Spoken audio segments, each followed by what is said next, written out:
Morning, তোমরা সবাই কেমন আছো? আজকে সকালে বাবার সাথে গিয়েছিলাম একটু টাইলস পছন্দ করতে। আমাদের বাথরুমে টাইলস লাগানো হবে, তো যার কারণে সেটাই পছন্দ করার জন্য গিয়েছিলাম। বাবা কিছু কাজ করলে আমি যদি সাথে না যাই, বাবার ঠিক ভালো লাগে না। যাই হোক, বিকেলের দিকে বেরিয়েছিলাম একটু বিপত্তারিণী মন্দিরে যাওয়ার জন্য।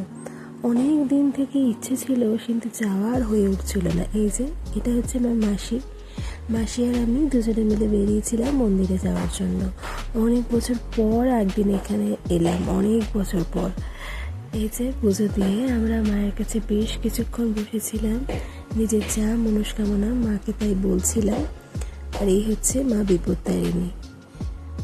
বাড়িতে ফিরে আমি আমার যে শাড়িটা করছিলাম ওই কাজটা নিয়েই বসে পড়েছি। এভাবেই আজকে সারাটা দিন কাটালাম। তোমরাও সবাই ভালো থেকো। টাটা।